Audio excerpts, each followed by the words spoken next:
देहाचा द्वार आहे. एक प्रमाण सुद्धा आहे, कुंपात गेलीसी पोकळ त्यात 6 जण होऊन गेलं, असं एक प्रमाण आहे. आपल्याकडे वेळ खूप कमी आहे, प्रमाण आपल्या पाठ आहे पण वेळ कमी आहे. म्हणून हे जे महाराज म्हणतात त्या अभंगामध्ये देवाची द्वारी, याचा अर्थ या देहाचा जो दरवाजा आहे ज्याच्यामधनं भगवान परमात्मा आपलासा करता येतो, तो देहाचा दरवाजा खुलतो कधी? ज्यावेळेस माणूस ध्यानास्थ अवस्थेत बसतो. तुम्ही लोक करताना ध्यान, कशाचं ध्यान करतात? पैशाचं, बंगल्याचं, गाडीचं ध्यान करतात लोक. याला म्हणतो नाही ध्यान कोणतं? सब कुछ भूल के राम भजन में हो गई माला माल रे, मैं तो सब कुछ हो कंगाल रे, छोड़ के सारी दुनियादारी बेरी भई शबरी विचारी, राम के नाम से शबरी हुई है जगत में वाला माल रे, दुनिया भली भई कंगाल रे. तुम्ही आम्ही सगळे कोण आहेत? कंगाल. आपण जे हे कमावलंय ना याच्यातनं काहीच आपल्या बरोबर जाणार नाही. म्हणून हा नामचिंतन सांगणारा अभंग आहे. या देवाचं द्वार आपल्याला पाहायचंय, त्या देवाच्या द्वारामध्ये आपल्याला प्रवेश करायचा आहे. मग नेमकं कोणत्या देवाचं द्वार? देवाची द्वारी उभा क्षण भरी. आता आपण म्हणूया कोणत्या देवाचं द्वार? देव तर भरपूर आहेत आपल्याकडं, मगाशी मी बोलून गेलो काय, देव भरपूर आहे, 33 कोटी देवता आहेत. म्हणून नेमकं कोणत्या देवाचं द्वार? महाराज म्हणतात देह ही पंढरी आत्मा पांडुरंग. असणारा आतमध्ये जो देव बसलाय तो कोणी? कानडा राजा पंढरीचा, कानडा राजा पंढरीचा, राजा पंढरीचा, कानडा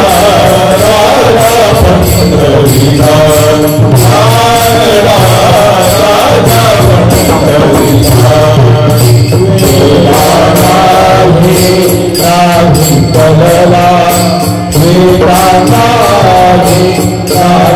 कलला अंतराळला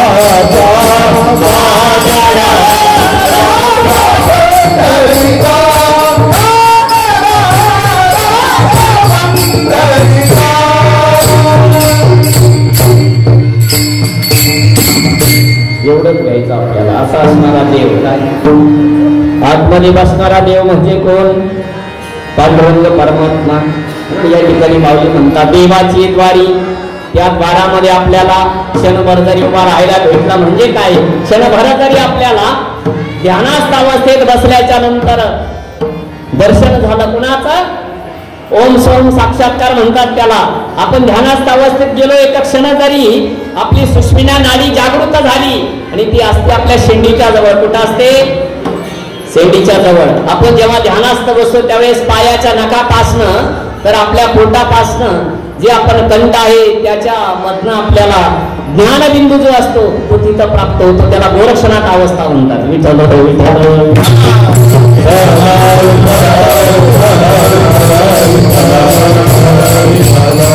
आणि अशा असणारं हे देवाचं द्वार आहे. आणि ते आपल्याला क्षणभर जरी जागृत झालं तरी आपलं काय होतं? तर आपल्याला त्या ठिकाणी 4 मुक्ती प्राप्त होतात. तिने मुक्ती 4 साधिल्या. आणि फक्त त्याच्यासाठी दंडक आहे. हरिमुख म्हणा, हरिमुख म्हणा, हरिमुख म्हणा, हरिमुख हरि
हरिमुखे म्हणा, हरिमुखे म्हणा, पुण्याची गणना कोण करी.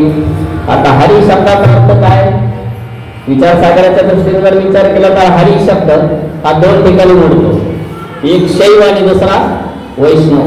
भगवंताने हरी अवतार कधी घेतला? अनंत ब्रह्मांड हृदयी हरिया अनंत ब्रह्मांड हृदयी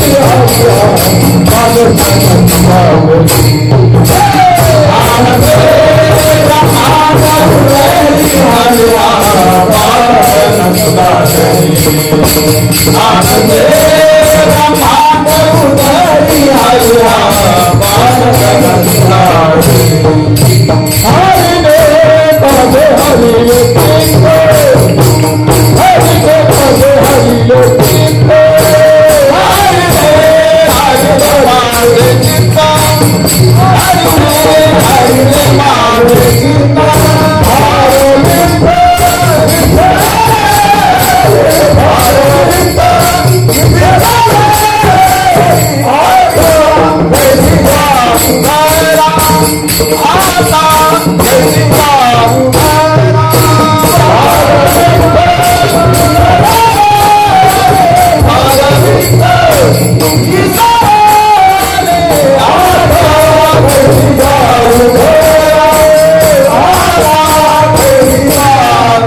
त्यामध्ये हरी आणि विठ्ठल हे समान आहे.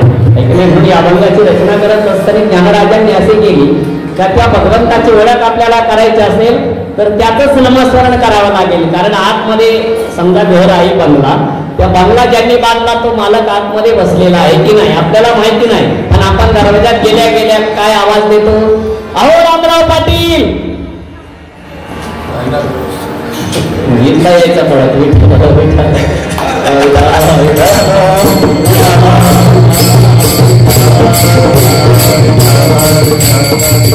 खूप कडक बोलायची सवय आहे, पण आज मोठं नरड आपल्यासारखं झालं.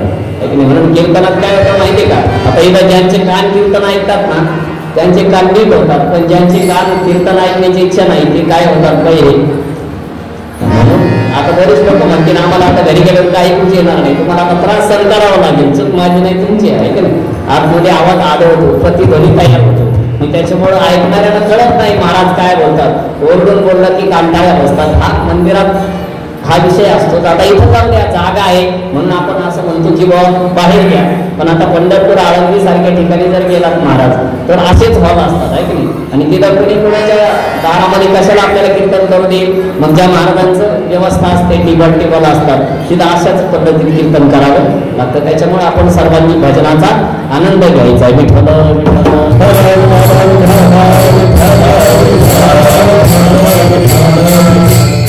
म्हणून आपण अभंगाची सुरुवात करत असताना विचार केला हरी शब्दाचा अर्थ आहे कृष्ण. मग त्या आतमध्ये असणारा जो त्या घराचा मालक आहे त्याला आवाज द्यावा लागतो. तसं आपल्याला आता या देहाचं द्वार उघडायचं. या देहाचं द्वार उघडत असताना आपल्याला पहिल्या प्रथम आतमध्ये जी असणारी शक्ती आहे का जिच्यामुळे हा देह बोलतो, जिच्यामुळे हा देह चालतो आणि ज्याच्यामुळे मी माणूस आहे, मला त्या ईश्वराची प्राप्ती करायची, त्याच्यापर्यंत मला जाऊन पोहोचायचंय, ती जी सिद्धी आहे ती केव्हा प्राप्त होते? नामधरा कंठी विठोबाचे, नामधरा कंठी विठोबाचे, नामधरा कंठी विठोबाचे, नामधरा कंठी विठोबाचे, सारा सारा विचारे करावं सावधी, सारा सारा विचारे करावं सावधी, नामधरा कंठी विठोबाचे, नामधरा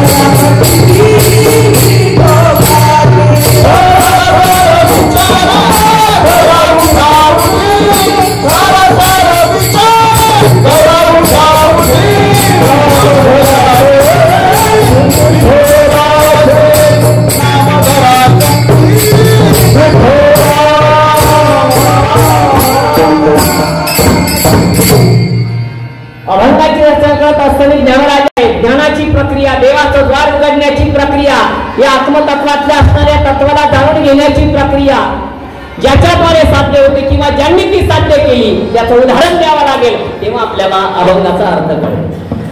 खूप मोठ्या माणसांचे नाही राहतो आपण. बाबा नेहमी सांगतात काय, आता इथं उदाहरण द्यायचं ठरेल तर माऊलींना उदाहरण द्यायचे. सामान्य माणसाचं उदाहरण देता येईल का? नाही देता येणार.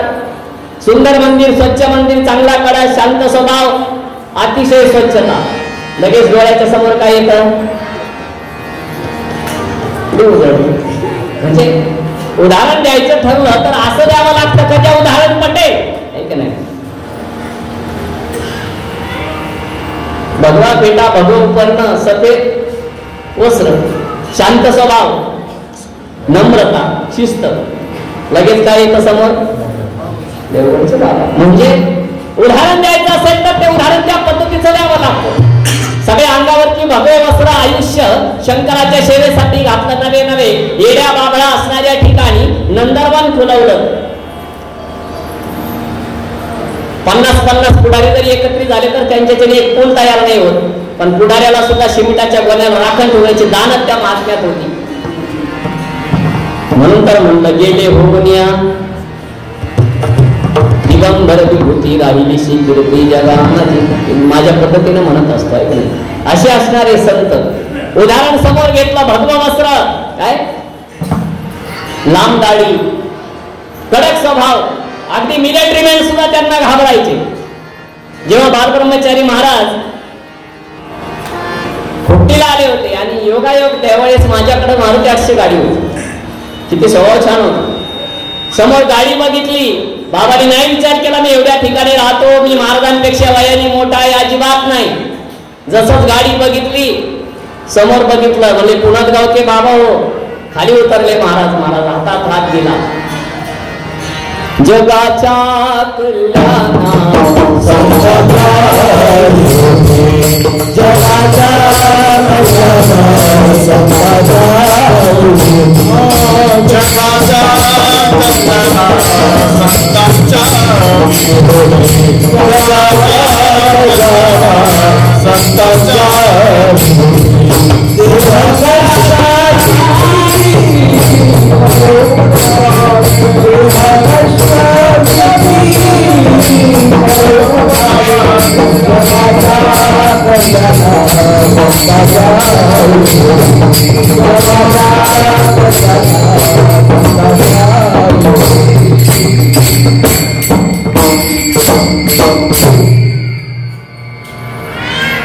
साधूचं पैशावरती प्रेम नसतं.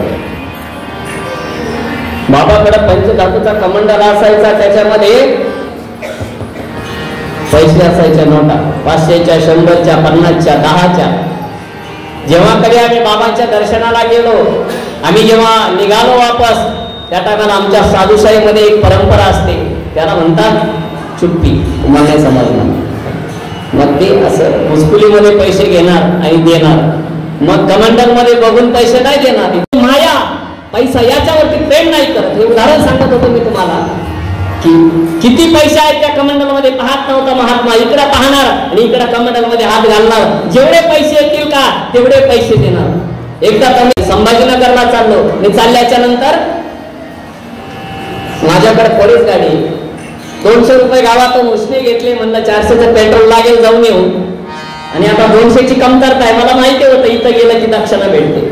म्हणून बाबा बसलेलेच होते. गेलो, दर्शन आदेश झाला आमचा, चहा पाणी झालं आणि निघायच्या टायमाला बाबाने कमंडल मध्ये हात घातला. माऊली जीवन सांगतो, हॉस्पिटल खोटं नाही बोलत. बाबाने जसा हात घातला, पैसे काढले आणि दिले. मी तसेच पैसे घेतले आणि नेहरूच्या खिशात घातले. इथून आम्ही पुढे गेलो संभाजीनगरला.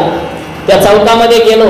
एक भक्त भेटला. तो म्हणला आपल्या घरी जाऊया. म्हणलं थांब, मला पहिल्या प्रकारे लहान मुलं असतात, काहीतरी घेऊ दे खायला. म्हणून काहीतरी खायला घ्यावं म्हणून दुकानात गेलो. खिशात हात घातला. म्हणलं किती पैसे पाहावं. मी सगळी कुचकुच बाहेर काढली. तर माऊली त्याच्यामध्ये निघले 500-500च्या नोटा होत्या, काही 50च्या होत्या, 2,500. किती निघले? काळ्या बाजूला. असे फुकट कपडे बदलून नाही होत महाराज. काय कपडे बदलून नाही होत. जे तुम्ही चुकता, आम्ही नाही चुकत.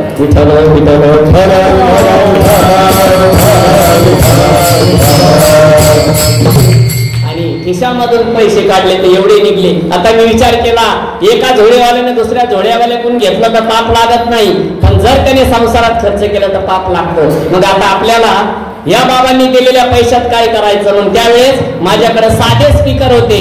मग आम्ही संभाजीनगरला एका दुकानात गेलो आणि मी त्या 2-2.5 रुपयाचे 2 माईक आणि 2 युनिट आणले महाराज. आज बागायचे युनिट आणि माईक माझ्याकडे चांगले बंद पडले, पण ते बंद पडले नाही. बाबांनी दिलेला पैसा आपण त्या कामासाठी खर्च केला. मला हे सांगायचंय का संत कपड्यावरून ओळखल्या जात नाही, संत हा वैराग्यावरून ओळखला जातो.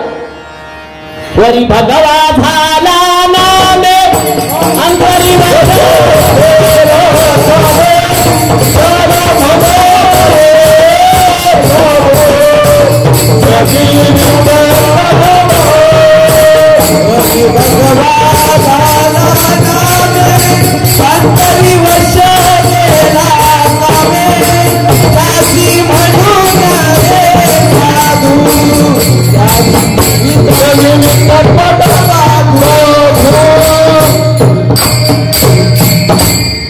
संतांनी सुंदर त्या ठिकाणी उदाहरणाने पटवून दिलं. संत संत कुणाला म्हणायचं. ज्ञानेश्वर महाराज म्हणतात त्या अभंगामध्ये, बाबा हो उदाहरण द्यायचं वैराग्याचं तर कुणाचं द्यायचं. आईच्या पोटामध्ये मुलं आहे, 9 महिने 9 दिवस पूर्ण झाले आणि मातेने विचार केला सुंदर मूल आपल्याला या ठिकाणी होणार आहे. आनंद झाला तिला, हृदय तिचं भरून आलेलं आहे. पण ते 1 दिवस नाही राहिला पोटाला. ते किती दिवस राहिलं? 1 वर्ष नाही राहिलं.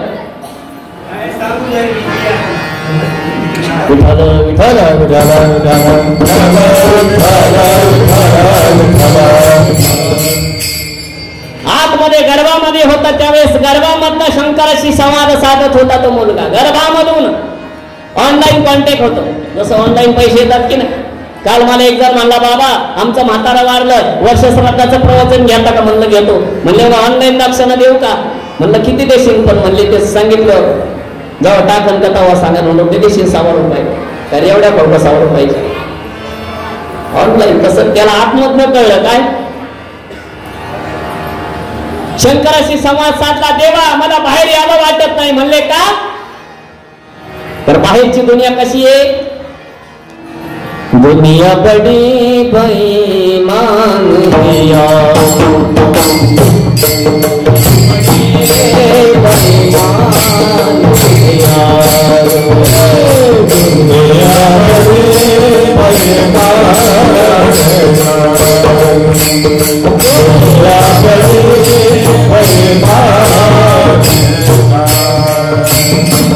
सजनाई को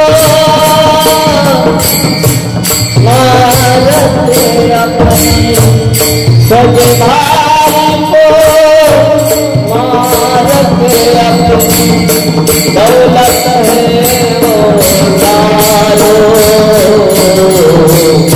दुनिया बड़ी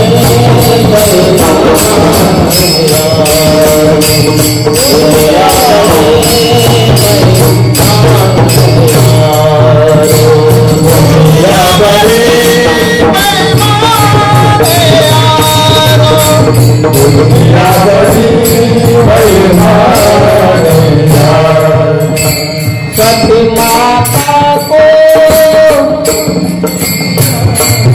अग्नि में खायो. ही दुनिया कैसी है.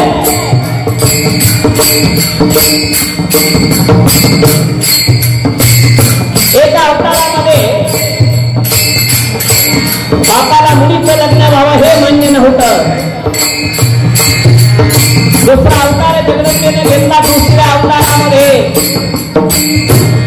आईला मान्य नव्हतं. शंकर जावं पाहिजे अशी ही दुनिया आहे. भला राजा रामचंद्र भला. राजा रामचंद्राची पत्नी सीता एकदा तिनं परीक्षा दिली. तिला परीक्षा द्यावी लागली. हरिश्चंद्र राजाला स्वतःची बायको विकावी लागली. स्वतःचा मूळ मरण पावलं तरी तुमचे कपडा सुद्धा त्याला त्या मुलावरती टाकायला नव्हता. याला दुनिया म्हणतात. म्हणून ते पोटामध्ये असणारा मूळ विचार करू लागला आणि शंकराला विचारताय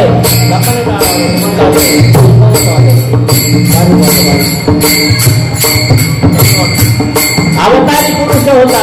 कोण होता? अवतारी पुरुष. आईच्या पोटामध्ये आईला त्रास व्हायला लागलेला आहे. आतमधला गर्भ लाथा मारायला लागलेला आहे. कारण आईच्या पोटामध्ये मुलगा सुईचा नसतं. कसा असतं? उरफाटा असतं. तुम्हाला माहिती आहे का? नाही. कसं असतं? उरफाटा. मग ते गर्भातलं मुलं प्रार्थना करू लागलं, मला बाहेर यायचंय. पण बाहेरच्या जगाची भीती वाटते. पण शंकर म्हणतात काही जरी झालं तरी तुला बाहेर यावं लागेल. मग इथं ज्ञानेश्वर महाराजांनी सांगितलं आत्मतत्वाचा दरवाजा आपल्याला खुलवायचा आहे. तो दरवाजा खुलवायचा ठरला तर उदाहरण द्यावं लागेल त्या मुलाचं. तो मुलगा म्हणजे व्यास ऋषी. कोण?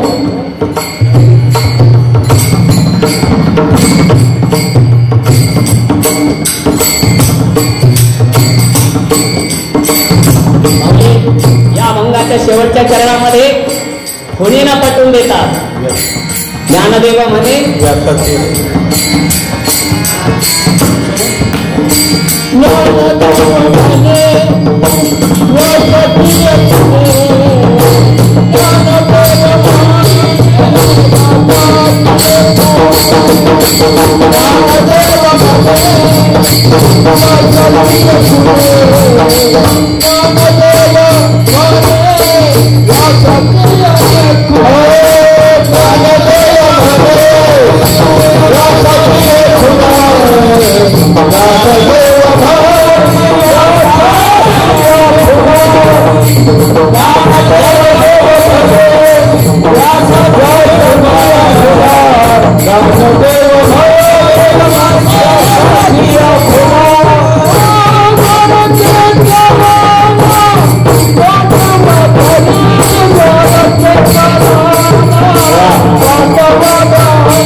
उदाहरणाविषयी माऊली या ठिकाणी पटवून देतात की व्यास ऋषी का ज्यांचं हे पीठ आहे त्याला म्हणतात व्यासपीठ, का ज्यांनी या हिंदू धर्मामध्ये एक छाप निर्माण केली.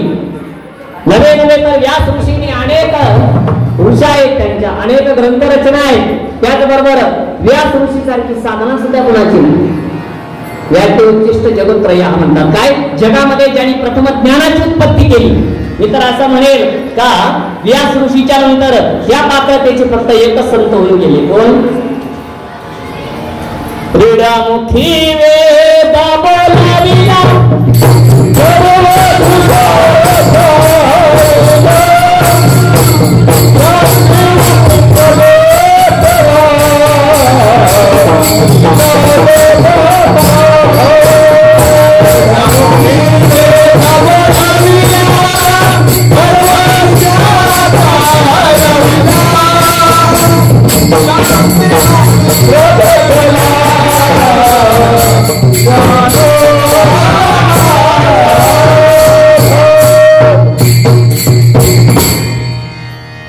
त्या यादीमध्ये एकच संत म्हणतात. म्हणून एक महात्मा दुसऱ्या महात्म्याची स्तुती करतो याचा अर्थ दोन्ही महात्मे एका बराबरीचे आहेत. ज्ञानराजाने अभंगाची रचना करत असताना विचारलं, माऊली ज्या भगवंताची साधना करायची, ज्याचं नामचिंतन करायचं. तुम्ही म्हणता हरिमुखे म्हणा, हरिमुखे म्हणा, मग त्या हरीचं स्मरण करायचं. पण त्याचं स्मरण केल्याच्या नंतर कुणाला पद प्राप्त झालं, कुणाला वैराग्य प्राप्त झालं, कुणाला शुद्धी प्राप्त झाली. याचे उदाहरण सांगायचे ठरले तर अनेक आहेत. एक आगळ्या वेगळं उदाहरण सांगण्यापेक्षा रामायणातलं उदाहरण पाहूया आपण.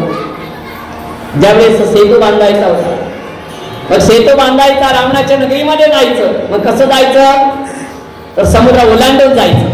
मग समुद्र ओलांडून जायचं तर मग समुद्रावरती सेतू बांधायचा. पण कसा बांधायचा? समुद्रावर थोडी त्या काळात सेतू बांधणं शक्य होतं. आता कोणी बांधत का समुद्रावर सेतू? नदीवर पूल लवकर बांधता येईल, नंतर समुद्रावर सेतू कसा बांधता येईल? त्या टायमाला समुद्रावर सेतू बांधायचा. प्रभू रामचंद्राने डोक्याला हात लावलाय आणि सगळे वानर बसलेले आहेत. आपण कधी कधी काही फोटो मध्ये पाहतो, त्या समुद्राच्या कडेला सगळे वानर बसलेले आहेत. हनुमानजी आहेत, नंदीला आहेत, जांबुवंत आहेत. प्रभूने त्या ठिकाणी डोक्याला हात लावला. चिंता भयो राम सिया के मन में विचार चला, सेतु निर्माण होगा मन में सोचनी. प्रभू त्या ठिकाणी मनामध्ये विचार करू लागले, पलीकडे जायचं. मग आता कसं जायचं? मग काय केलं? प्रभू रामचंद्रांनी डोळे बंद केले आणि प्रभूच्या लक्षात आलं एका राजाला राजपद प्राप्त करून दिला आहे आणि त्याचं सैन्य आपल्याला भेटलंय. त्या सैन्यामध्ये 2 असे आहेत का ज्यांना सिद्धी प्राप्त आहे, वरदान प्राप्त आहे. मग ते दोघं होते कोण? नल नील. असे 2 होते त्याच्यामध्ये अवतारी. त्या दोघांना त्या ठिकाणी बोलून घेतलेला आहे. हात जोडले, म्हणले प्रभू काय आदेश आहे? राजे सांगितलं काही आदेश नाही. आता आपल्याला या समुद्रावरती सेतू बांधायचा आहे, पण उद्घाटन करायचंय म्हटले. कुणाच्या हाताने करायचं? आपल्याकडे उद्घाटनाचं लय फॅड आहे. मला बरेच जण म्हणले बाबा पुलाचं उद्घाटन करायचं. म्हणला आता पुलात गाडी नको मला. पहिले लोक संन्यासाला पुलात घालायचे, अजून बी घालते लोक संन्याशी एडिंग करायला लागतात काय. मग ते असं पूल बांधवायचे त्यावेळेस संन्याशी पुलात घालायचे मिस्त्री पहिले लोक, आहे की नाही. म्हणून शक्यतो पहिले संन्याशी पुलाच्या नाऱ्या फोडायला जात नव्हते. त्यांना माहिती होतं तवाच्या काळात ते गोडीत बोलायचे, पुलात घालायचे लोक संन्याशाला. म्हणून ते पूल पडत नव्हता. म्हणून असं म्हणजे लोक विचित्र होते पहिले. पण तो सांगितलं बोले हे पूल बनवायचं आहे, पण याच्यासाठी बली द्यावं लागेल. आणि आता बली द्यायचा कुणाला? मग सगळे सैन्य रांगेत उभा केले. मग कोण जाणार मला सांगा? बली कोण जाईल का? आता मी जर म्हणलं तुम्हाला इथून आपल्याला पूल करायचं एक पलीकडे जायला, आहे की नाही. मग पूल तर होईल, पण त्याच्यासाठी एक पाटील त्याच्यात गाडावं लागेल पुलात. कोण तयार होणार? वर हात करा. उठून जातात तुम्ही जेवढी बसलेली तेवढी. आपल्याला पैसे पाहिजे, पण कसे पाहिजे बरं का? मी कालच सांगितलं, आपल्याला लाईट पाहिजे, आपल्याला रस्ता पाहिजे, आपल्याला पाणी पाहिजे, आपल्याला सभामंडप पाहिजे, काय आपल्याला चांगलं घर पाहिजे, आपल्याला चांगलं घरकुल पाहिजे, आपल्याला चांगला गॅस पाहिजे. एवढं सगळं जर आपल्याला पाहिजे असेल तर त्याला आपण कसे पाहिजे? आपण बी चांगले पाहिजे त्याला. तुम्हाला जर उद्धार करायचा असेल तर एकच करा, हरिमुखे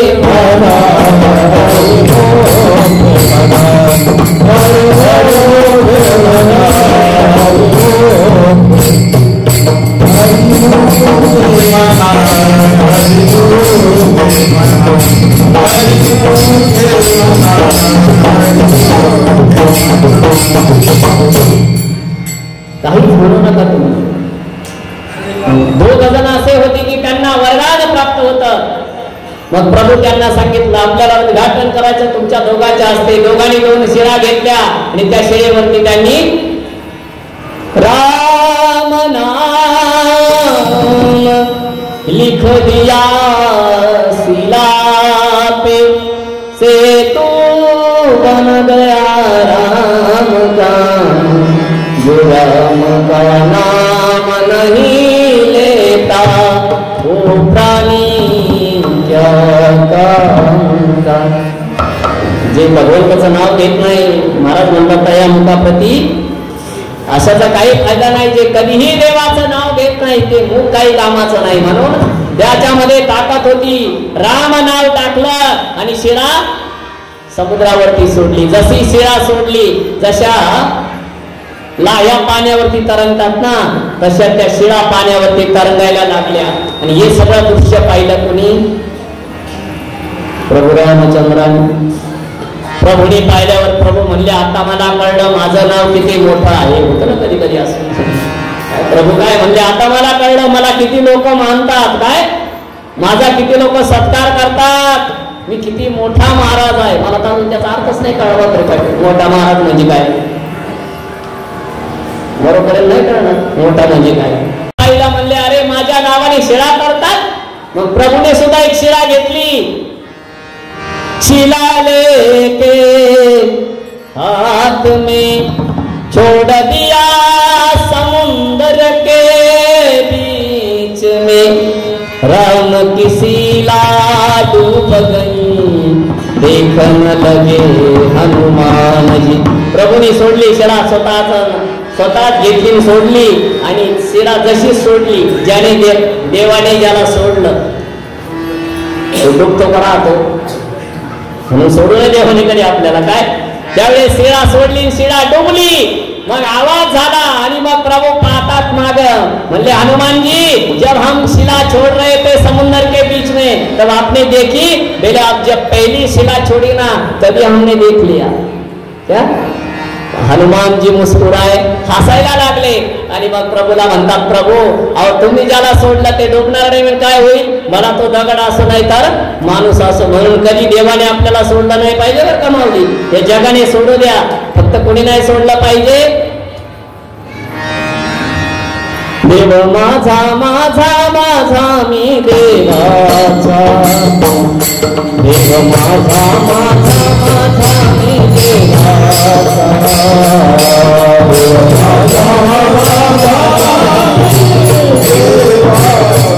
देव माझा माझा देव माझा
तुमच्यात आहे. आम्ही दिना नाही तुम्हा देव पण तुम्हा कैसा सीन वाटत असे. अरे देवा वेडा झालास का. अरे आम्ही जर नाही तुझी पूजा केली ना तर जाळे लागतात. एवढ्याला कोण पाहत का नाही लागत जाळे. आतमध्ये जाऊन पाहिजे नाही कोणी पाहत नाही. महाराज बांगला सगळे झाडतात पण मंदिर कोण झाडायला मोकळं आहे का नाही. पण बरे कोणाला घेणं नसतं त्याचं काय घेणं नसतं. बाबा वर्ष जरी पोषित असं लाज नाही वाटत ना. लोक म्हणते बाबा आम्हाला पोरगा कधी होईल. तू मेल्यावर होईल तुला पोरग. कसं होईल तुला पोरग. अरे अरे तुझ्या बाप जन्मी कधी तू पंढरपूरची वारी नाही केली. कधी तुळशीची माळ नाही घातली. देवळात भजन चालू असलं तर साले बेवडे बाहेरून शिवे देते कोणाला भजनेला. आता भजने चांगले का पिकार चांगले. तुम्हाला काय वाटतं तुमच्या गावचे लोक काय केले पाहिजे. अरे दादा हो भूकंप व्हायला लागले. भूकंप मोबाईल उचका झाला की नाही. भूकंप महाराज कालच झटका झाला भूकंपचा. लय लांब नाही झाला आपल्या जवळ आहे नाशिकच्या पुढं. माऊली तुम्हाला वाटतं का त्याला नाही खपत ते काय भक्ती प्रेमाविन ज्ञान नको देवा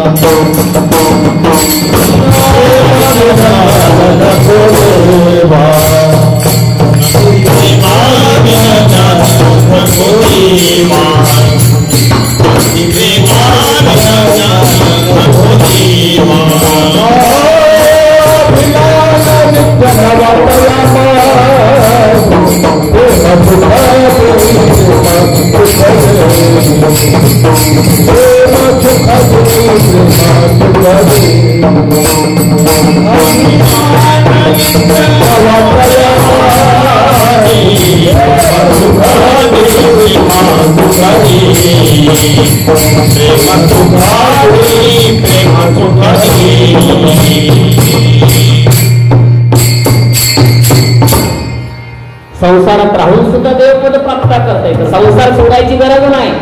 भगवान शंकराची कट्टर भक्त सांगू ना, जिने अनेक वर्ष साधना केली, एक दिवस शंकराच्या मनामध्ये आलं, एवढ्या दिवसाची जी साधना आहे, जाऊ द्या म्हटले, याची मनातली इच्छा पूर्ण करूया. म्हणून देव स्वतः भक्त चांगुनेला भेटण्याकरता निघालाय. जात असताना पार्वती शंकराला म्हणते, तुम्ही चाललाय तिकडं, पण यायची गॅरंटी आहे का? देव म्हणले, आलो तर तुझा, नाही आलो तर. सध्या लोक म्हणते देऊन येऊन येणार कोण येणार? येड्या, काम कर जरा शेतात.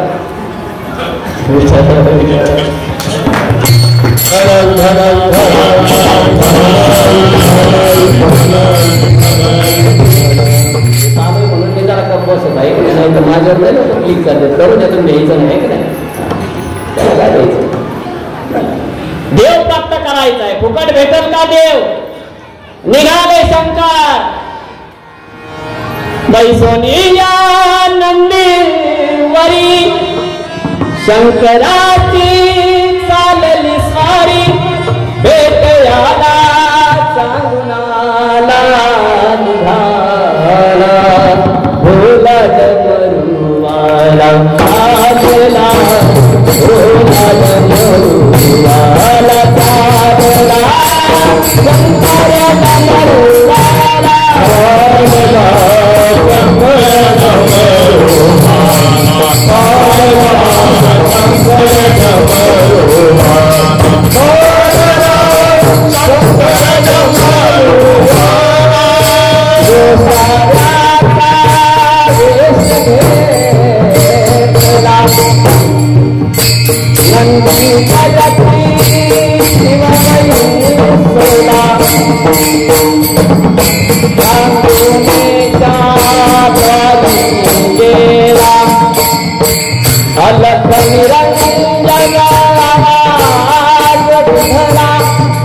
चांगलेच्या दारात गेलेला आहे शिव, सोनाचा वेश धारण केलेला आहे आणि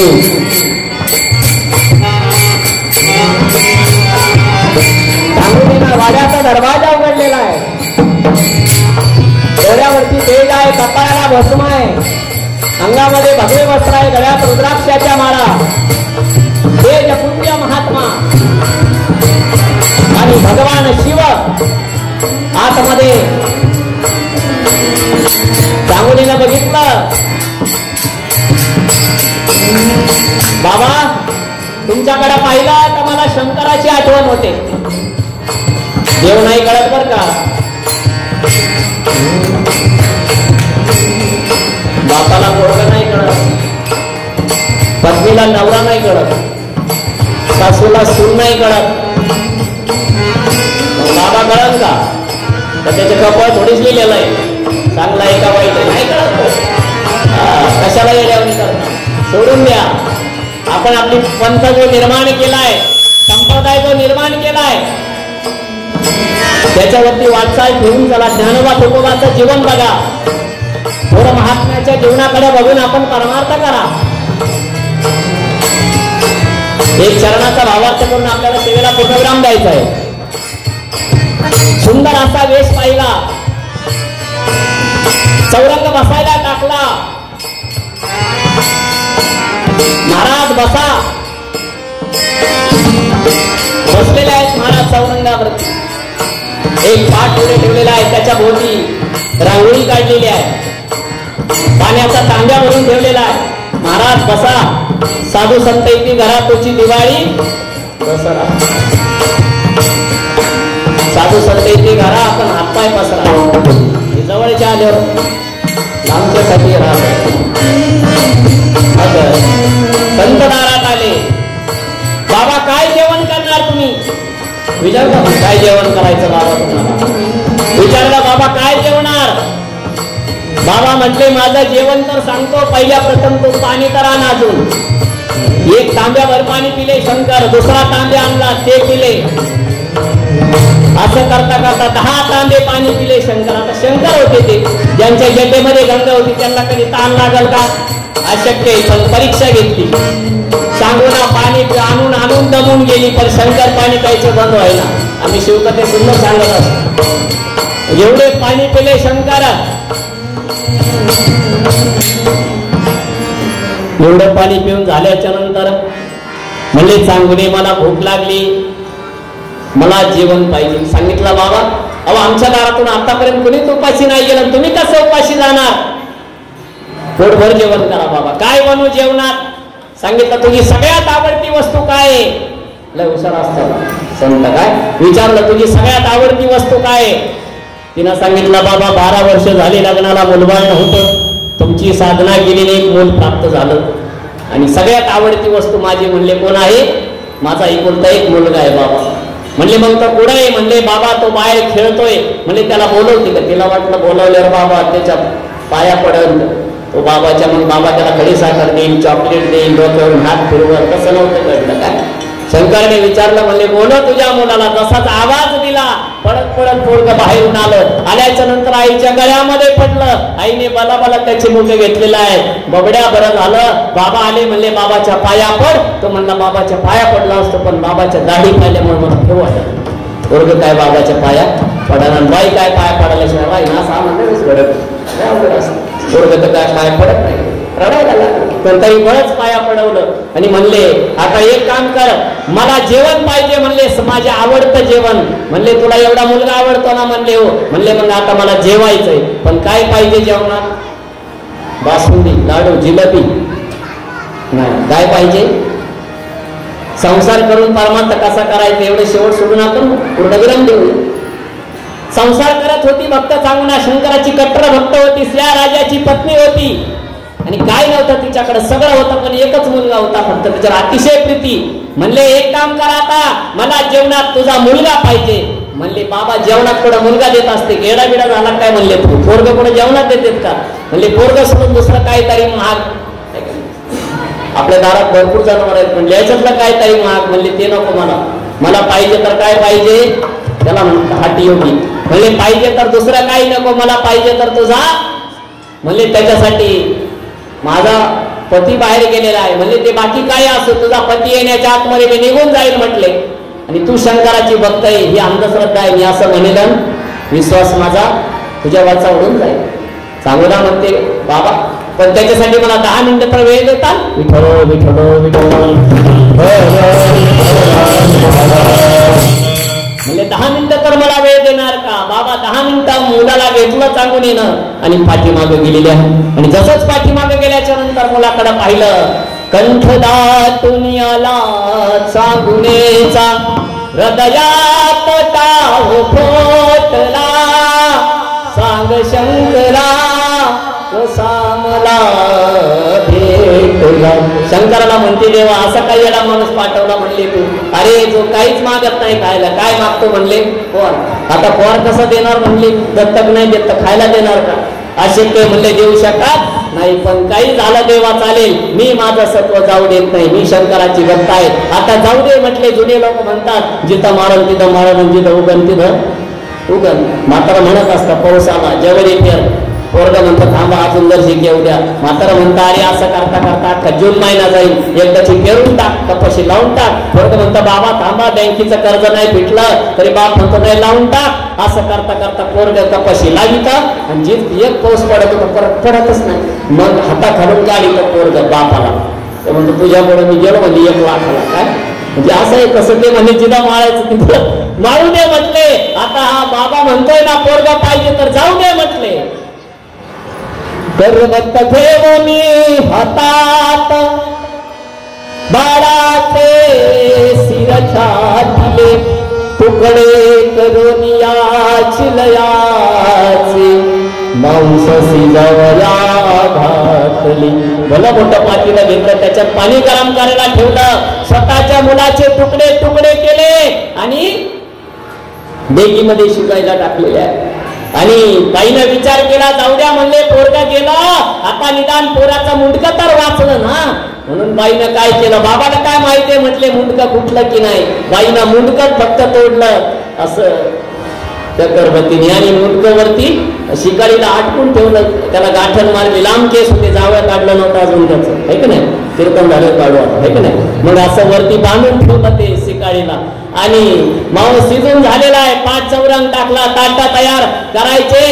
तर म्हणले बाबा बसता का तुम्ही म्हणले मी तर बसलेलोच आहे. आम्हाला काही लोक गेल्यावर म्हणत असते बाबा आता बसा आणि बसलेलो ऑलरेडी आहे की नाही. लोक म्हणतात बस आपल्याकडे नाही. म्हणले बाबा बसा म्हणजे मी बसलेलोच आहे. म्हणले पण सगळं जेवण व्यवस्थित आणलं का म्हणले हो. म्हणले सगळं आणलं का म्हणले हो. पण म्हणले मला समजतं बरं का मी काय सामान्य कोणी नाही. डमरू बजाने वाला शिव है जग से निराला स्वामी घट घट का वेळ आहे आपल्याकडे आहे की नाही. असे असणारे शिव ज्यांना सगळं समजतं. म्हणजे सगळं आणलं बाई जसंच तिनं ताट आणलं आणि अर्ध्या रस्त्यात आली ताट ठेवणार तेवढ्या शंकर त्या गोसाव्याच्या वेशात म्हणतात थांब चांगले आता नको. म्हणले काय म्हणले अजून तर बाकी. म्हणले काय बाकी आहे बाबा. म्हणले तू सगळं आणलं पण मुलाचं शिर कुठे आहे. म्हणले बाबा अरे येणं झाला का काय मुडकं नसते खात. म्हणले काय खाणाऱ्याला माहिती असं कधी खाते. म्हणले शिर ठेवलं. म्हणले बाबा आता जाऊ दे ना सगळंच गेलं. म्हणले हत्ती गेला शेपूट राहिलं आता काय व्हायचं म्हणे त्या मुडक्याचं. तरी राग आला तिला. राग आल्यावर मुसा हातात घेतलं. म्हणले कुटायचं पण म्हणले येडी होऊ नको असं नको कुटू. तू रडत कुठलं तर मी खाणार नाही. कसं कुटायचं. माता का पालना गया शिवन चिलिया का सिर दबाने लगी फूसले के हाथ में हसत हसत उसे गिलाने लगी. रडायचं सोडून दिलं ना हसता हसता तिला ओवी म्हटली आपल्याकडे वेळ नाही म्हणायला. आणि ते ओवी म्हणून तिनं ते असणारं शिर कुठलं आणि ताट तयार करून आणलं. आपल्याकडे वेळ झाला म्हणून पटकन सांगून टाकूया. जसं ताट आणलं ठेवलं. म्हणले एक काम कर 1 पानं नका ठेवू 3 ठेवू. किती ठेवू चांगलं म्हणते असं कसा बाबा म्हणजे लय चाड मोठा आहे बाबा नीटच नाही म्हणले. अरे बाबा म्हणले 3 कशाला. म्हणले 1 मला. म्हणले तू तर खातोच रे तू खाय ना. मी कुठं नाही म्हणले तुझ्यासाठीच केलंय. म्हणले तू खाय अख्खी कढई. म्हणले 1 तुझ्यासाठी. आता म्हणले मला खायला लावतो का. अरे मी आई आहे त्याची. म्हणले मला घेणं नाही तो आई असो नाही तर कोणी असो. तू जर नसन खात ना तर मी नाही खाणार. मग तू नरकात गेली म्हणून समज. तिने विचार केला एवढं पोरग गेला तेव्हा पोरग गेला हरकत नाही. म्हणले जाऊ दे व म्हणतो ना तर खाऊ. तिलाही 1 पान वाढलं. म्हणले आता अजून 1 वाढ. म्हणले आता कशाला बाबा. म्हणले 2 झाले ना. म्हणले आता 3रं वाढ. म्हणले 3रं कशाला. म्हणजे तुझ्या नवऱ्याला राजाला. म्हणले बाबा तो गावाला गेलाय तो यायच्या आत निपटलं म्हणजे बरं पण त्याला कशाला येऊ देते. म्हणजे नाही माझ्याकडे जादू म्हटले मी भस्म फेकला का नवरा 1 मिनिटात दरवाजा हजर टपकेशील. म्हणले त्याचा वाढ. म्हणले पण तो मला जीत नाही ठेवायचं. म्हणले बाकी काही असो पण 3 पानं वाढायचे. 3 वाढले 1 तिचं 1 मुलाचं आणि 1 वाढले किती 3. आणि जसे 3 पानं वाढले शंकराने डोळे बंद केले आणि लगेच श्रेया राजा हजर आला. महाराजांचा तो काय उद्गा नव्हता आपल्यासारखा. महाराजांचं दर्शन घेतलं लगेच आणि त्याने ते प्रकार सगळा पाहिला पण पत्नीला बोलला नाही हे तू काय केलं म्हणून. मर्यादा पाळणारा होता. नवरा बायकोची मर्यादा रामायणातून शिकावं का. मी वायफट बोलत नाही कॅमेरा चालू आहे. मग त्या ठिकाणी विचारलं नाही काय जेवण आहे कोणामुळे केलं काय झालं काहीच नाही बोलला. 3 ताटं मांडले त्याच्यावरती राजा बसला. एका ताटाच्या शेजारी ऋषी बसले आणि एका ताटाच्या शेजारी स्वतः ती बसली आणि म्हणले आता अजून 1 ताट वाढ. आता ऋषी सांगतायत बाई ऐकते. म्हणले काय चमत्कार आहे बाबाचं कळत नाही. देवाला डोळे माणसं आंधळे ऐक नाही. पाण्यात काठी मारली, आवाज नाही होत. म्हणले जाऊ दे आता, जे व्हायचं ते होईल. म्हणजे अजून एक ताट मांड, अजून एक ताट मांडलं आणि म्हणले तुझ्या मुलाला सगळ्यात जास्त काय आवडत होतं? म्हणले बाबा माझ्या मुलाला दोनच गोष्टी जास्त आवडायच्या, एक दूध आणि भात. काय म्हणले मग ते आहे का तुझ्याकडे? म्हणले हो बाबा, ते तर त्याला पाजूनच कार्यक्रम केला. म्हणले त्याचा काय? म्हणले मग आता ते घेऊन ये. दूध भात घेऊन आले, पाटावरी शिवबाई सले, 17 भेण्या अनुसयेचे. असणार वेळ आहे आपल्याकडं, असणार ते दूध भात आणला आणि म्हणले आता एक काम कर, तुझ्या मुलाला दररोज तू जसा आवाज देतेस ना तसा आवाज दे. आवाज दिदला चिलयास, धावत पडत बाळ आला, अनुसयेने दत्त जसा जिंकला. जसा अनुसयेने दत्त जिंकला तसं इथं ही जी चांगुला होती, चांगुलीनं शिव जिंकला. आणि बघता काय, जसाच आवाज दिला, झोपेतून जसा मुलगा उठून येता का तसा चिले आला आणि ताटावरती बसला आणि पाणी फिरवलं, रुमाल टाकला, रुमाल बाजूला केला. पाहतो तर तिथं 5 पटोळचं जेवण लावली तयार झालं. आणि अनुसयेनं संसार सोडला का? नाही, ती अनुसयेनं सांगितलं देवाची भक्ती करायची ना, संसार सोडायची गरज नाही, संसारात राहून सोडता येते. हे नुसते अनुसया सांगत नाही तर वेदशास्त्र सांगतात. असोनी संसारी जीवाले गुकती, असोनी संसारी जीवाले गुकती, असोनी संसारी जीवाले गुकती, असोनी संसारी जीवाले गुकती, असोनी संसारी जीवाले गुकती, असोनी संसारी जीवाले गुकती, असोनी संसारी जीवाले गुकती, असोनी संसारी जीवाले गुकती. वेदशास्त्र उभारी बाह्य सदा, वेदशास्त्र उभारी बाह्य सदा, वेदशास्त्र उभारी बाह्य सदा, वेदशास्त्र उभारी बाह्य सदा. हरी मुखे म्हणा, हरी मुखे म्हणा, हरी मुखे म्हणा, हरी मुखे म्हणा, हरी मुखे म्हणा, हरी मुखे म्हणा, हरी मुखे म्हणा, हरी मुखे म्हणा. मुबारक माई,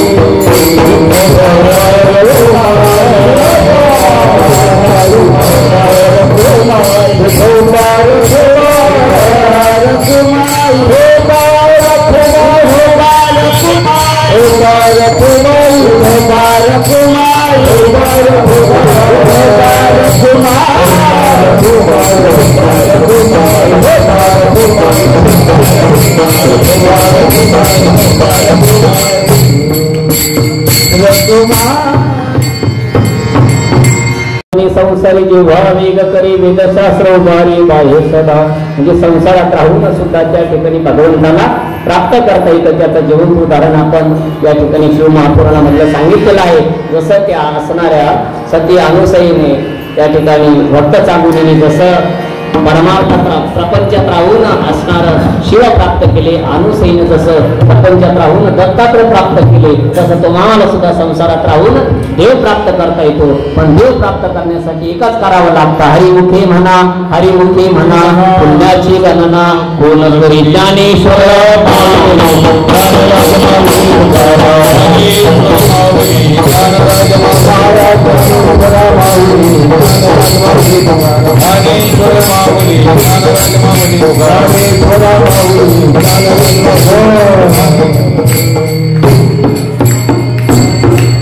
समर्थ सद्गुरु